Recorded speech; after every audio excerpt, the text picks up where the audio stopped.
ಸಂಗಮದಲ್ಲಿರುವ ಅಣ್ಣ ಬಸವಣ್ಣವರು ಇದೊಂದು ಸುಂದರವಾಗಿರ್ತಕ್ಕಂಥ ಸರಳ ವಿರಳವಾಗಿರ್ತಕ್ಕಂಥ ವಚನವನ್ನ ಬರೆದಾರ. ವಚನವನ್ನ ಎದಕ್ಕೆ ಬರೆದ್ರು ಅಂತಂದ್ರೆ ಬಸವಣ್ಣವರು ಆ ಗುರುವಿನ ಒಲುಮೆ ನಮಗಿತ್ತಂದ್ರೆ ಏನೇನು ಆಗುತ್ತದ ಅಂತಕ್ಕಂಥದನ್ನ ತಿಳಿಸ್ಲಿಕ್ಕೆ ಬರೆದ್ರು.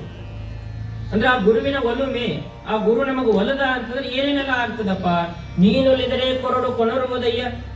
ಆ ಗುರು ನಮಗ ಒಲದ ಅಂತಂದ್ರೆ ಏನಾಗುತ್ತದ, ಚಿಗರ್ ಇರದೇ ಇರ್ತಕ್ಕಂಥ ಒಂದು ಬಿಸಿಲಿಗೆ ಬಾಡಿರ್ತಕ್ಕಂಥ ಗಿಡ ಕೂಡ ಏನಾಗತ್ತ, ಕೊರಡು ಅಂತ ಕರಿತೀವಿ. ಅಂತ ಗಿಡಾನು ಆ ಗುರುವಿನ ಒಲುಮೆ ಇರ್ತಂದ್ರೆ ಏನಾಗತ್ತ, ಗಿಡ ಕೂಡ ಚಿಗರ್ತದಂತ. ಬರಡು ಹಯ್ಯನೋದಯ್ಯ, ಹಾಲನ್ನ ಕೊಡದೆ ಇರ್ತಕ್ಕಂಥ ಬಡ್ಡ ಆಗಿರ್ತಕ್ಕಂಥ ಆಕಳು ಕೂಡ ಹಾಲನ್ನ ಕೊಡ್ತದಂತ. ವಿಷವೂ ಕೂಡ ಅಮೃತ ಆಗ್ತದಂತ. ಆ ಗುರುವಿನ ನೆನೆದರೆ ಸಾಕು, ನಾವು ಏನು ನೆನೆಸ್ಕೋತೀವಿ ಅವನ ಒಲಿಮೆ ಇತ್ತು ಅಂತಂದ್ರ ಆ ಎಲ್ಲಾ ಸಕಲ ಪಡಿ ಪದಾರ್ಥಗಳು ಏನಾದ್ರು ನಮ್ಗೆ ಎದುರಿಗೆ ಬರ್ತಾವಂತ. ಯಾವಾಗ ಇದು ಆ ಗುರುವಿನ ಒಂದು ಒಲಿಮೆ ಇತ್ತಂದ್ರೆ ಮಾತ್ರ. ಹಾಗಾದ್ರೆ ಗುರುವಿನ ಒಲಿಮೆ ಬೇಕಲ್ಲ, ಹಾಗಾದ್ರೆ ಒಲಿಮೆ ಹೆಂಗ ಬರ್ತದಪ್ಪ? ಒಲಿಮೆ ಬರ್ಬೇಕಾಗಿತ್ತಂದ್ರೆ ಒಂದು ಗುರುವಿನಾಗ್ಲಿ ದೇವರನ್ನಾಗ್ಲಿ ದೇವಿಯನ್ನಾಗ್ಲಿ ಒಲಿಸ್ಕೊಳ್ಬೇಕಾಗಿತ್ತಂದ್ರೆ ಏನ್ ಬೇಕಾಗ್ತದ ನಮ್ಗ? ನಾವು ಮೊದಲು ಏನ್ ಬೇಕಾಗ್ತದ ಅಂತಂದ್ರೆ ಅದಕ್ಕೆ ಹೇಳ್ತಾರ, ನಡ್ಕೋಬೇಕಂತ ಪಡ್ಕೋಬೇಕಂತ. ನಾವೇನೋ ಒಂದು ಗುರುವಿನಿಂದ ನಾವು ಪಡ್ಕೋಬೇಕಾಗಿತ್ತು ಅಂತಂದ್ರ ನಾವು ಮೊದಲ ನಡೆಯುವುದನ್ನ ಕಲಿಬೇಕು. ಯಾರು ನಡ್ಕೋತಾರ ಅವ್ರಿಗೆ ಎಂದೂ ಕೂಡ ಆ ಗುರುದೇವ ಮೋಸವನ್ನ ಮಾಡಂಗಿಲ್ಲ. ನಡೆದವರಿಗೆ ಆ ಫಲ ಕೊಡ್ತಾನ ಭಗವಂತ. ಅದಕ್ಕೆ ನಡ್ಕೊಳ್ಳೋದು ಪಡ್ಕೊಳ್ಳೋದು ಅಂತ ಹೇಳ್ತಾರ. ಈಗೇನು ನಾವು ಇವ ಕುರುಗೋಡ ಗ್ರಾಮದೊಳಗದೀವಿ, ಹೌದಾ? ಇದು ಕುರುಗೋಡ ಗ್ರಾಮ ಅಂತಂದ್ರೆ ಇದು ಸಾಮಾನ್ಯವಾದ ಗ್ರಾಮ ಅಲ್ರಿ. ಕುರುಗೋಡ ಗ್ರಾಮ ನಾವು ಬಂದಾಗ ಒಂದ್ 2 ದಿವಸ ಅಲ್ಲಿ ನೋಡಿದೀವಿ. ಆದ್ರೆ 12 ದಿವಸ ಈ ಕುರುಗೋಡ ಗ್ರಾಮ ಎಲ್ಲ ಸುತ್ತಾಕಿದೀವಿ ನಾವು.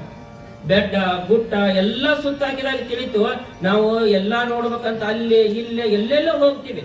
ಆದ್ರೆ ಅದು ಎಲ್ಲಿ ಹೋಗೋದು ಬೇಡ. ನಾವು ಪುರಾಣದೊಳಗೆ ಒಂದು ಮಾತು ಬರ್ತೈತಿ. ಚಿದಾನಂದ ಅವಧೂತರು ಶಿವಗಿರಿಯನ್ನ, ಶಿವಪರ್ವತವನ್ನ, ಶಿವಪುರವನ್ನ, ರಜತಾದಿ ಪರ್ವತವನ್ನು ಹೊಗಳಬೇಕಾಗಿತ್ತಂದ್ರೆ ಒಂದು ನುಡಿ ಬರೀತಾರ ಅವರು. ಯಶೋದೈ ಶಿವಪುರವು ಬಹಳ ಶಶಿಯ ಕಾಂತದಿಂದ ಶಿಲೆಯ ಬಂಡೆಗಳಿಂದ ಅಂತ. ಅಂದ್ರ ಪುಟಿಯುವ ನೀರುಟಿಗಳು ಅಂತ. ಅಂದ್ರೆ ಗುಡ್ಡದೊಳಗ ಶಿಲೆ ಬಂಡೆಗಳದವ, ದೊಡ್ಡ ದೊಡ್ಡ ಕಲ್ಲುಗಳದವ, ಅಲ್ಲಿ ನೀರ್ ಹುಟ್ಟತಾವ ಅಂತಕ್ಕಂಥದ್ದೊಂದು ನುಡಿಯನ್ನು ಪುರಾಣದೊಳಗೆ ಬರೆದಿರಲ್ಲ. ಶಿವಪುರವನ್ನ ವರ್ಣನೆ ಮಾಡಲಿಕ್ಕೆ ಬರೆದಿರ್ತಕ್ಕಂಥ ನುಡಿ. ಆ ನುಡಿಯನ್ನ ಯಾಕಂದ್ರೆ ಇದರ ಭಾಗದಾಗ ಅಡ್ಡಾಡಿರ್ತಕ್ಕಂಥ ಚಿದಾನಂದ ಅವಧೂತರು ಆ ನುಡಿಯನ್ನ ಬರೀಲಿಕ್ಕೆ ಕಾರಣ ಅವರಿಗೆ ನನಗನ್ಸಿದ ಮಟ್ಟಿಗೆ ಈ ಕುರುಗೋಡ ಗ್ರಾಮದ ಸುತ್ತಮುತ್ತಲಿನ ಪ್ರಕೃತಿ ಬೆಟ್ಟ ಗುಡ್ಡಗಳನ್ನು ನೋಡೇ ಆ ನುಡಿ ಬರೆದಾರೇನೋ ಅನ್ನುವಾಗ ಈ ಕುರುಗೋಡ ಸುತ್ತಮುತ್ತಲಿನ ಪ್ರಕೃತಿ ಅದ. ಯಾಕೆ ಇಲ್ಲಿ ಇರ್ತಕ್ಕಂಥ ಪ್ರಕೃತಿ ಎಲ್ಲಿ ಇಲ್ರಿ ನೋಡ್ರಿ. ಸುತ್ತಮುತ್ತ ಗುಡ್ಡದೊಳಗ ಮ್ಯಾಗ ಬೆಟ್ಟದೊಳಗ ನೀರ್ ಇರುದಂದ್ರೆ ಏನ್ರಿ? ನಾವೆಲ್ಲ ಫಿಲ್ಟರ್ ನೀರ್ ಅಂತೀವಿ. ಆದ್ರೆ ಮ್ಯಾಗ ಗುಡ್ಡದೊಳಗ ನೀರ್ ಎಂತ ಸಿಹಿ ಅದಾವ ಅಂತಂದ್ರೆ ಫಿಲ್ಟರ್ ನೀರ್ ಎದಕ್ಕೂ ಬೇಡ. ಅಂತ ನೀರುಗಳು ಕೂಡ ಗುಡ್ಡದೊಳಗ ಅದಾವ. ಮತ್ತೆ ಎಂತ ಬ್ಯಾಸಿಗೆ ಆಗೂ ಕೂಡ ಆ ಗುಡ್ಡದೊಳಗಿಂತ ನೀರು ಹಿಂಗೋದಿಲ್ಲ ಅಂತಂದ್ರೆ ಅಂತ ಶಕ್ತಿ ಅಷ್ಟ ಅಲ್ಲ. ಈ ಕುರುಗೋಡ ಗ್ರಾಮಕ್ಕ ಮಧ್ಯದೊಳಗ ಸುಂಕಲಮ್ಮ ತಾಯಿ ಇದ್ರ ಸುತ್ತಮುತ್ತ ಈ ಕುರುಗೋಡ ಗ್ರಾಮವನ್ನ ಕಾಯ್ತಾ ಇರ್ತಕ್ಕಂಥದ್ದು 13 ದೇವತೆಗಳು ಈ ಕುರುಗೋಡ ಗ್ರಾಮವನ್ನ ಕಾಯಕತ್ತಾರ. ಒಂದಲ್ಲ ಎರಡಲ್ಲ 13 ದೇವತೆಗಳು ಅಷ್ಟೆಲ್ಲಾ ಇದ್ದಿರ್ತಕ್ಕಂಥ ಈ ಕುರುಗೋಡದೊಳಗ ದೊಡ್ಡ ಬಸವೇಶ್ವರನ ಆಶೀರ್ವಾದ ಅದಕ್ಕಿಂತಲೂ ಹೇಳಬೇಕಾಗಿತ್ತು ಅಂತಂದ್ರ ನಮ್ಮ ಕೊಟ್ಟೂರೇಶ್ವರ ಪೂಜ್ಯರ ಮಹಾಕರ್ತೃತ್ವ ಗದ್ದಿಗೆಯ ಶಕ್ತಿ. ಇದೇನು ಸಾಮಾನ್ಯ ಅಂದ್ರೆ ಇದು ಏನ್ ನಾವು ಅಂತೀವಲ್ಲ, ಈ ಗದ್ದಿಗೆ ಶಕ್ತಿ ಸಾಮಾನ್ಯವಾಗಿರ್ತಕ್ಕಂಥದ್ದಲ್ಲ. ಎಷ್ಟು ಶಕ್ತಿ ಐತಪ್ಪ ಈ ಗದ್ದಿಗೆಯೊಳಗ ಐತಿ ಅಂತಂದ್ರೆ ಹಂಗ ಒಂದು ಸಣ್ಣ ಉದಾಹರಣೆ ಹೇಳ್ತೇನೆ. ಒಂದು ಇಸ್ಲಾಂ ಧರ್ಮದ ಹೆಣ್ಮಗಳು 50 ವರ್ಷ ಆಗಿರ್ತದ. ಆಕೆಗೆ 50 ವರ್ಷ ಆದ್ರೂ ಕೂಡ ಅಲ್ಲಿ ಇಲ್ಲೇ ಮಕ್ಕಳಾಗಿರಂಗಿಲ್ಲ. ಬಹಳ ಕಡೆ ಸುತ್ತಿರ್ತಾಳ. ಎಲ್ಲಾ ದವಾಖಾನೆ ಮುಗಿದಿರ್ತಾವು, ಎಲ್ಲಾ ಗುರುಗಳು ಮುಗಿದಿರ್ತಾವು, ದರ್ಗಾ ಮುಗಿದಿರ್ತಾವು, ದೇವಸ್ಥಾನ ಮುಗಿದಿರ್ತಾವು. ಇನ್ನೇನಪ್ಪಾ ನನಗೆ ಮಕ್ಕಳ ಆಗಂಗಿಲ್ಲ ಅಂತ ಕೈ ಬಿಟ್ಟು ಕೂತಿರ್ತಾಳ. ಸುಮ್ಮನೆ ಹಂಗ ಒಂದು ದಿವ್ಸ ಈ ಕಡೆ ಬಂದಾಗ ಇಲ್ಲಿ ನಮ್ಗೇನ್ ಅಂಬರೀಷ್ ಅನ್ನಾರ ಅಂತದಾರ, ಚೆನ್ನಾಳ ಅಂಬರೀಷ್ ಅನ್ನಾರ, ಅವ್ರ ಜೀವನದೊಳಗ ಒಂದು ಘಟನೆ ನಡೆದಿರ್ತದ.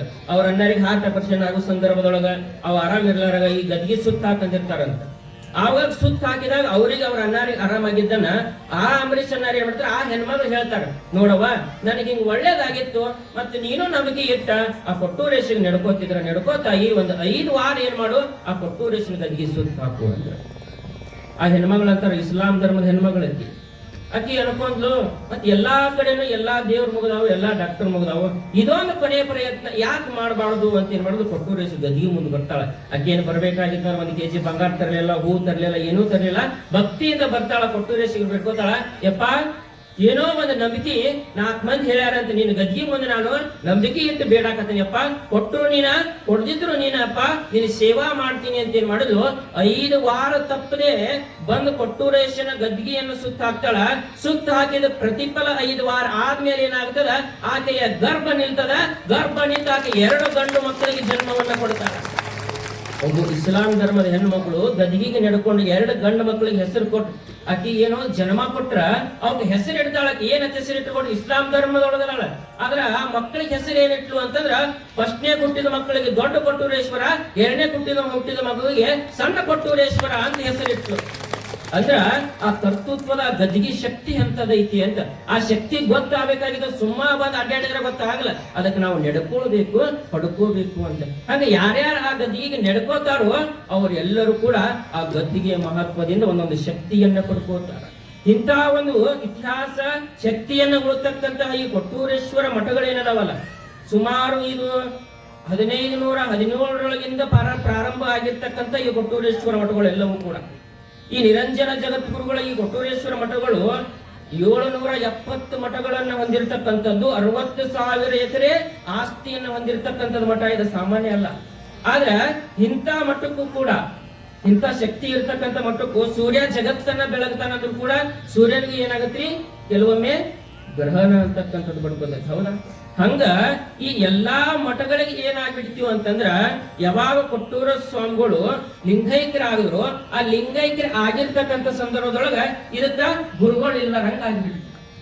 ಎಲ್ಲಾ ಮಠಗಳಿಗೆ ಗುರುಗಳು ಇರಂಗ. ಯಾವ ಮಠದೊಳಗ ಗುರುಗಳು ಇರಂಗಿಲ್ಲ ಆ ಮಠಕ್ಕೆ ಏನು ಅಂತಂದ್ರ, ಅದಕ್ಕೆ ಹೇಳ್ತೀವಿ ನೋಡ್ರಿ ನಾವು, ಕೆಚ್ಚಿಲ್ಲದ ಮರವ ಕ್ರಿಮಿಕೀಟ ಇಂಬುಗೊಂಡಂತೆ, ನೃಪತಿ ಇಲ್ಲದ ರಾಜ್ಯವ ಅನ್ಯರಿಂಬುಗೊಂಡಂತೆ, ಒಡೆಯನಿಲ್ಲದ ಮನೆಯ ಸೊನಗ ಇಂಬುಗೊಂಡಂತೆ. ಹೌದಾ? ಅಂದ್ರೆ ಒಂದು ಮರಕ್ಕ ಶಕ್ತಿ ಇಲ್ಲ ಅಂತಂದ್ರ ಕ್ರಿಮಿಕೀಟಗಳು ತಿಂತಾವು. ಒಂದು ಮನಿಯೊಳಗೆ ಒಡೆಯ ಇಲ್ಲ ಅಂತಂದ್ರೆ ಏನಾಗುತ್ತ, ಸೊನಗ ಅಂದ್ರೆ ನಾಯಿ ಕೂಡ ಮನಿ ಹೋಗ್ತದ. ರಾಜ್ಯಕ್ಕೆ ರಾಜ್ಯ ಇಲ್ಲ ಅಂದ್ರ ಏನಾಗ್ತದ, ಬೇರೆ ರಾಜ್ಯ ಆ ರಾಜ್ಯವನ್ನ ಕಬಳಿಸ್ತಾನ. ಹಂಗ ಈ ಮಠಕ್ಕ ಯಾವಾಗ ಗುರುಗಳಿಲ್ಲ ಅನ್ನೋದು ಗೊತ್ತಾಗುತ್ತೋ ಆಗ ಈ ಮಠದ ಆಸ್ತಿ, ಆಗ ಮಠಗಳ ಪರಿಸ್ಥಿತಿ ಎಲ್ಲಿಗೆ ಬಂತು ಅಂತಂದ್ರ, ಮಠದೊಳಗ ಯಾವ ಭಕ್ತಾದಿಗಳು ಬರಂಗಿಲ್ಲ, ಜನಗಳು ಬರಂಗಿಲ್ಲ. ಈ ಮಠಗಳು ಹೆಂಗಾಗಿದ್ದು ಅಂತಂದ್ರ, ಇವೇನು ನಾವು ದನ ಕಟ್ಟಾಕ ಕೊಟ್ಟಿಗೆ ಅಂತ ಮಾಡ್ತೀವಲ್ಲ, ಹಂಗ ಮಠಗಳು ಏನಾಗ್ಬಿಟ್ಟಿದ್ವು ಅಂತಂದ್ರೆ ಒಂದು ತರ ದನ ಕಟ್ಟುವ ಕೊಟ್ಟಿಗೆ ಆಗ್ಬಿಟ್ಟಿದ್ವು. ಯಾರೋ ರಾಜಕಾರಣ, ಯಾರ್ಯಾರೋ ಬರುದು. ಯಾಕಂದ್ರೆ ಯಾವ್ದರ ಜಾಗದಾಗ ಏನೂ ಇಲ್ಲಪ್ಪ, ಅಲ್ಲಿ ಯಾರು ಇಲ್ಲ ಅಂತಾರ ಜನರು ಏನ್ ಮಾಡ್ತಾರ, ಅಲ್ಲಿ ಕಸ ಒಗೆದು, ಕಡ್ಡಿ ಒಗೆದು, ತಿಪ್ಪಿ ಹಾಕುದು, ಅದನ್ನೆಲ್ಲ ಹಾಕಿದ ಕೇಳಿಲ್ಲ ಅಂತ ಮನೆಯ ದನ ತಗೊಂಬಂದು ಕೂಡ ಅಲ್ಲೇ ಕಟ್ಟುದು. ಹಿಂಗ ಈ ಎಲ್ಲಾ ಕೊಟ್ಟೂರೇಶ್ವರ ಮಠಗಳು ಏನಾಗ್ಬಿಟ್ಟಿದ್ವು ಅಂತಂದ್ರ ಒಂಥರ ಹಾಳು ಬಿದ್ದ ಪಂಪಿಯಪ್ಪ ಅನ್ನುವಂಗ ಆಗಿರ್ತಕ್ಕಂಥ ಸಂದರ್ಭದೊಳಗ ಆಗ ಈ ಮಠಗಳನ್ನು ಉದ್ಧಾರ ಮಾಡಬೇಕು ಅಂತ, ಈ ಮಠಗಳನ್ನು ಉದ್ಧಾರ ಮಾಡಬೇಕು ಅಂತ 19ನೇ ಪೀಠಕ್ಕೆ ಆಗಿ ಬರ್ತಕ್ಕಂಥ ಒಬ್ಬ ಸ್ವಾಮಿಗಳು ಬರ್ತಾರ. ಆ ಸ್ವಾಮಿಗಳನ್ನ ಈ ಶೂನ್ಯ ಪೀಠಕ್ಕೆ ಏನ ಕೊಟ್ಟೂರೇಶ್ವರ ಗುರು ಪರಂಪರೆಗೆ ಅವರ ಪೀಠ ಅಧ್ಯಕ್ಷರನ್ನಾಗಿ ಪೀಠಾಧಿಪತಿಗಳು ಮಾಡಿ ಅವ್ರ ಸ್ವಾಗತ ಮಾಡ್ಬೇಕಲ್ಲ. ಅವರ ಮಠಕ್ಕೆ ಬರ್ಬೇಕಾಗಿತ್ತು ಅಂತಂದ್ರೆ, ಈಗ ನಾವು ಗುರುಗಳನ್ನ ಸ್ವಾಗತ ಮಾಡ್ಬೇಕಂದ್ರೆ ಹೆಂಗ್ ಮಾಡಿದೀವಿ, ಹೂವ ಹಾಕಿ ಹೋಗಿ ಸ್ವಾಗತ ಮಾಡಿದೀವಲ್ಲ. ಆದ್ರ ಆಗ ಆ ಪೂಜ್ಯರು ಈ ಮಠಕ್ಕೆ ಆದ್ಮೇಲೆ ಅವ್ರು ಸ್ವಾಗತ ಮಾಡಿದ್ದು, ಇಲ್ಲಿ ಜನಗಳು ಭಕ್ತಾದಿಗಳು ಸ್ವಾಗತ ಮಾಡಿಲ್ಲತ್ತ ಅವ್ರನ್ನ, ಇಲ್ಲಿ ಏನಾಗಿದೆ ದನಗಳು ಸ್ವಾಗತ ಮಾಡಿದ್ವು ಅಂತ. ಹೊರಗೆ ಬರ್ಗೊಡ್ದು ಏನಾಗ್ಬಿಟ್ಟದ್ದು, ಎಲ್ಲಾ ದನಗಳು ಕಟ್ಟಿದ್ವು. ಅದ್ರೊಳಗ ಅವ್ರು ಒಳಗ್ ಬರ್ಬೇಕಾಗಿತ್ತು ಅಂತಂದ್ರ ಒಂದ್ ಯಾವ್ದೋ ಎಮ್ಮೆ ಏನ್ ಮಾಡ್ತೀವಿ, ಬಾಲ ಬಡಿಸ್ಬಿಡ್ತಿರ್ತ ಅವ್ರಿಗೆ. ಶುಭ್ರವಾಗಿರ್ತಕ್ಕಂಥ ಶ್ವೇತವರ್ಣದ ಬಟ್ಟೆ ಹಾಕೊಂಡಿರ್ತಾರ. ಅದು ಬಾಲ ಬಡಿಸಿದೊಳಗ ಆ ಸೆಗಣಿ ಅವ್ರ ಬಟ್ಟೆಗೆ ಹತ್ತಿ, ಯಾವಾಗ ಶುಭ್ರವಾಗಿರ್ತಕ್ಕಂಥ ಬಟ್ಟೆಗೆ ಸೆಗಣಿ ಹತ್ತು ಆಗ ಪನ ತೊಡ್ತಾರ ಅವ್ರು. ಆಗ ಮಠದೊಳಗೆ ಹೆಚ್ಚಿ ಇಡ್ಬೇಕಾಗತ್ತಂದ್ರೆ ಸಂಕಲ್ಪವನ್ನ ಮಾಡ್ತಾರ. ಯಾವ ಮಠದೊಳಗ ದನಗಳು ಓಡಾಡಕತ್ತಾವ, ಯಾವ ಮಠದೊಳಗ ಸಂಸ್ಕೃತಿ ಅಂತಕ್ಕಂಥದ್ದು ಹಾಳಾಗ್ಯದ, ಯಾವ ಮಠಗಳು ತಲೆ ಬಗ್ಗಿಸಿ ನಿಂತವ ಅಂತ ಮಠಗಳನ್ನ ಏನಾದ್ರೂ ಕೂಡ ಯಾವ ದನಗಳದಾವ ಆ ಜಾಗದೊಳಗ ಜನಗಳನ್ನ ತುಂಬಿ ಸಂಸ್ಕೃತಿಯನ್ನ ನೆಟ್ಟು ಈ ಮಠಗಳ ಮಕ್ಕೊಂದವಲ್ಲ ಇಡೀ ಜಗತ್ತಿಗೆ ತೆಲೆ ಎತ್ತುವಂಗ ಮಾಡ್ತೀನಿ ಅಂತ ಪಾದವನ್ನು ಇಟ್ಟಿರ್ತಕ್ಕಂಥವ್ರು ಅದು ಪೂಜ್ಯ ಸಂಗನ ಬಸವ ಮಹಾಸ್ವಾಮಿಗಳು. ಯಾವಾಗ ಜಗದ್ಗುರು ಸಂಗನ ಮಹಾಸ್ವಾಮಿಗಳು ಮಠಕ್ಕೆ ಬಂದ್ರು, ಹಗಲು ರಾತ್ರಿ ಅನ್ನದ ಈ ಮಠಗಳನ್ನ ಜೀರ್ಣೋದ್ಧಾರ ಮಾಡಬೇಕು ಅಂತ ಬಹಳಷ್ಟು ಕಷ್ಟವನ್ನ ಪಟ್ಟಿರ್ತಕ್ಕಂಥವ್ರು. 770 ಮಠ ಇದ್ರು ಕೂಡ ಇಲ್ಲ, ಪೈಸೆ ಕೂಡಿಟ್ಟು ಈ ಮಠಗಳನ್ನು ಸುಧಾರಣೆ ಮಾಡ್ಲಿಕ್ಕೆ ಪ್ರಾರಂಭ ಮಾಡಿದ್ರು. ಎಲ್ಲ ಆಸ್ತಿಗಳನ್ನ ಏನ್ ಮಾಡಿದ್ರು ಅಂತಂದ್ರ ನೋಡ್ರಿ, ಕೋರ್ಟು ಕಚೇರಿ ಅಡ್ಡಾಡಿ ಒಂದು ದಿವಸ ಕೂಡ ಏನ್ ಮಾಡ್ಲಿಲ್ಲ, ಅವರು ವಿಶ್ರಾಂತಿ ಪಡಿಲಿಲ್ಲ. ನನ್ನ ಮಠಗಳು ಉದ್ಧಾರ ಆಗಬೇಕು, ನನ್ನ ಮಠಗಳು ಜೀರ್ಣೋದ್ಧಾರ ಆಗಬೇಕು. ಈ ಮಠಗಳ ಉದ್ದೇಶ ಏನಿತ್ತಪ್ಪ?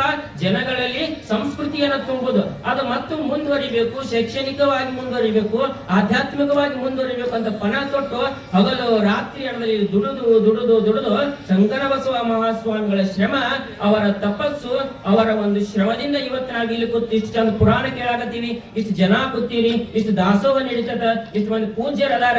ಇದು ಎಲ್ಲಾ ನಡೀಕತ್ತಂದ್ರೆ ಇದಕ್ಕೆ ಕಾರಣ ಯಾರು ಅಂತಂದ್ರ ಅದು ಪೂಜ್ಯ ಜಗದ್ಗುರು ಶಂಕರಬಸವ ಮಹಾಸ್ವಾಮಿಗಳ ಒಂದು ಆಶೀರ್ವಾದ, ಅವರ ತಪೋಶಕ್ತಿಯಿಂದ ಏನಾಯ್ತು, ಈ ಎಲ್ಲಾ ಮಠಗಳು ಕೂಡ ಜೀರ್ಣೋದ್ಧಾರ ಆದವು.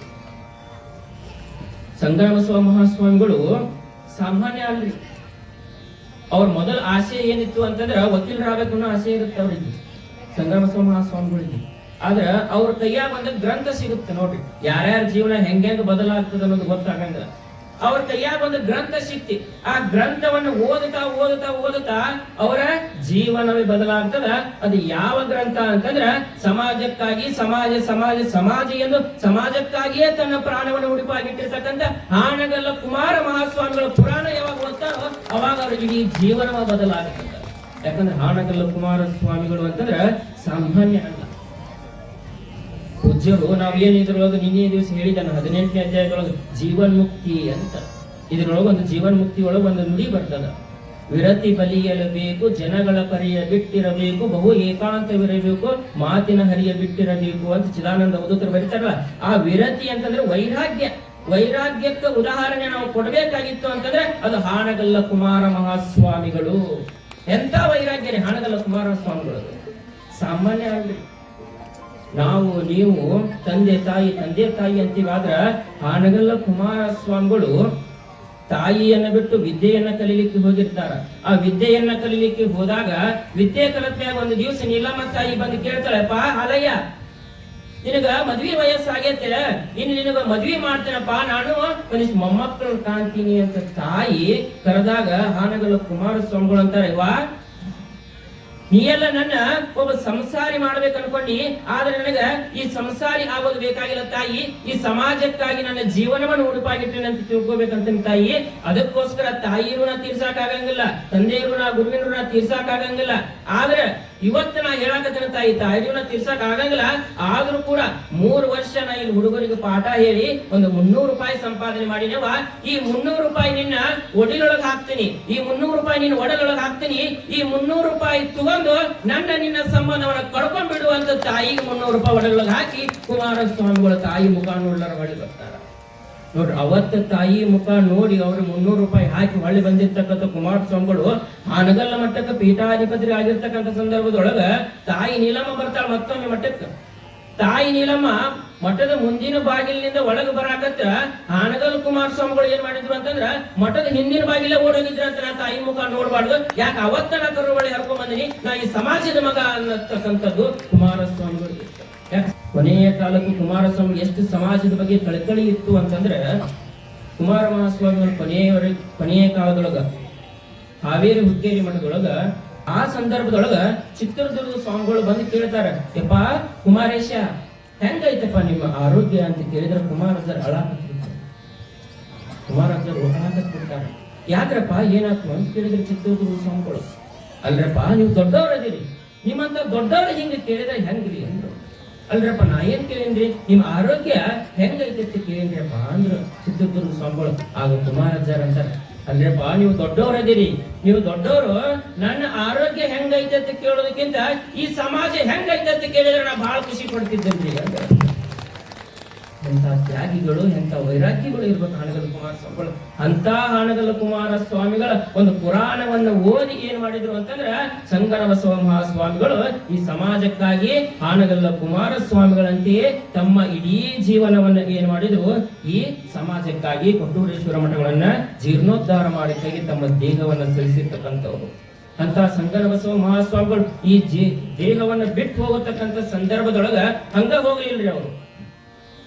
ಪೂಜ್ಯರು ಹಂಗ ಹೋಗ್ಲಿಲ್ಲ. ಹೆಂಗ್ ಹೋದ್ರು ಅಂತಂದ್ರ ನೀವೆಲ್ಲ ಬಾಳೆ ಗಿಡ ನೋಡ್ತಿರಲ್ಲ, ಹೌದಿಲ್ರಿ? ಬಾಳೆ ಗಿಡ ಫಲ ಕೊಡುತ್ತೆ. ಆ ಫಲ ಕೊಟ್ಟಾಗ ಹಣ್ಣು ತಗೋತೀವಿ ನಾವು ಬಾಳೆ ಗಿಡದಿಂದ. ಹಣ್ಣು ಏನೋ ಗೊನಿ ಕಟ್ ಮಾಡ್ತೀವಿ, ಕಟ್ ಮಾಡಿ ಏನ್ ಮಾಡ್ತೀವಿ, ಬಾಳೆ ಗಿಡಕ್ಕ ಅದ್ರ ಮ್ಯಾಗಿಂದ ಅಷ್ಟ ಚಂಡಿ ಹರಿಸಿ ಅಷ್ಟ ಬಿಡ್ತೀವಿ. ಯಾಕ? ಯಾರಿಗೆ ಗೊತ್ತ? ಯಾಕೆ ಹಂಗ ಬಿಡ್ತೀವಿ ನಾವು ಬಾಳಿ ಗಿಡ? ಆ ಬಾಳಿ ಗಿಡ ಯಾಕೆ ಹಂಗ ಬಿಡ್ತೀವಿ ಅಂತಂದ್ರ, ಆ ಬಾಳಿ ಗಿಡ ನಾ ಏನೋ ಈ ರೈತ ನಾನು ಹಚ್ಚಿರ್ತಕ್ಕಂಥವ್ರಿಗೆ ಏನ್ ಮಾಡಿನಪ್ಪ, ಫಲ ಕೊಟ್ನಿ. ಹಂಗಂದ್ರೆ ಫಲ ಕೊಟ್ಟನ ಈಗ ಹೋದ್ನಿ ಅಂದ್ರೆ ರೈತ ಏನ್ ಮಾಡ್ಬೇಕು, ನಾನು ಹಚ್ಚಿರ್ತಕ್ಕಂಥವ್ ಏನ್ ಮಾಡ್ಬೇಕು ಅಂತ ಬಾಳಿ ಗಿಡ ಏನ್ ಮಾಡಿರ್ತದ, ಮಗ್ಲೊಂದು ಮರಿ ಹೊಡೆದಿರ್ತದ. ತನ್ನ ಮಗು ಮರಿ ಹೊಡೆದಿರ್ತದ. ಆ ಮರಿ ಹೊಡೆದಿರ್ತಕ್ಕಂಥ ಮರಿಗೆ ತನ್ನಲ್ಲಿ ಇರ್ತಕ್ಕಂಥ ಇಡೀ ಏನ್ ಮಾಡ್ತದ, ಆ ಶಕ್ತಿಯನ್ನ, ಆ ರಸವನ್ನ ಏನ್ ಮಾಡ್ತದ, ಆ ಮರಿಗೆ ಏನ್ ಮಾಡ್ತದ, ಕೊಡ್ತದೋ. ಹಂಗ ಸಂಗನ ಬಸವ ಮಹಾಸ್ವಾಮಿಗಳು ಹೋಗ್ಬೇಕಾಗಿತ್ತಂದ್ರ ಹಂಗ ಹೋಗ್ಲಿಲ್ಲ. ಅವ್ರು ಏನ್ ಮಾಡಿದ್ರು ಅಂತಂದ್ರ, ಬಸವಲಿಂಗ ಮಹಾಸ್ವಾಮಿಗಳು ಅಂತಕ್ಕಂಥ ಮರಿಗೆ ತಮ್ಮ ಎಲ್ಲಾ ಶಕ್ತಿಯನ್ನ, ತಪೋಶಕ್ತಿಯನ್ನು ಎರೆದು ಅವರನ್ನ ನಮ್ಮ ಕಣ್ಣು ಮುಂದೆ ಇವತ್ತ ಕುಂದಿರಿಸಿ ಹೋಗಿರ್ತಕ್ಕಂಥವ್ರು. ಅವರು ಕೇವಲ ದೀಪ ಆಗ್ಲಿಲ್ಲ, ಪ್ರದೀಪವಾಗಿರ್ತಕ್ಕಂಥವ್ರು.